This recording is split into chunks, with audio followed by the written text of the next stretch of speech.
আপনার কাছে কি মনে হয় আমরা কোনটা বলবো, ইনকিলাব না বিপ্লব? ধন্যবাদ। ভাষাটা খুব ফ্লুইড একটা ব্যাপার।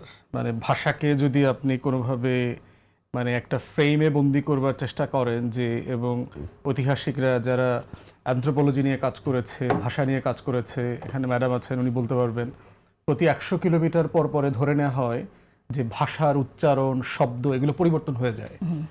এবং এই শব্দগুলো দেখবেন যে আঞ্চলিকতার জায়গায় গেলে দেখবেন একই শব্দ বরিশালের মানুষ যেভাবে বলছে, চিটাগং, সিলেটে ওই শব্দটা একই ভাষায় মানুষ বলছে না। আবার শব্দটা একই শব্দ রয়ে গেছে, উচ্চারণ ভঙ্গিতে পরিবর্তন চলে আসছে।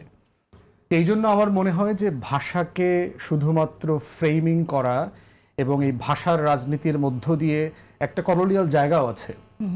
আপনার ঐতিহাসিক যদি ভাষার জায়গাটা দেখেন, বাংলাদেশের বাংলা ভাষার আজকের যে কাঠামো তৈরি হয়েছে সংস্কৃত বেসড, এই গ্রামার তৈরি করবার পিছনে সবচেয়ে বড় কাজ করেছে কিন্তু fort William college, British colonial জায়গা থেকে। তো সেইখানে প্রশ্ন হচ্ছে আসলে কোন বাংলাটা আসলে আমার বাংলা।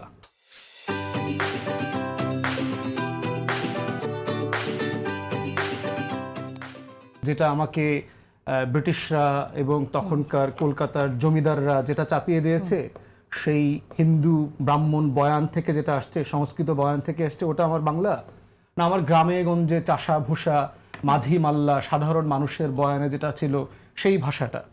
একটা কি শুদ্ধ আর একটা অশুদ্ধ, একটা বললে গুনাহ হবে আর একটা বললে সওয়াব হবে, ব্যাপারটা কিরকম?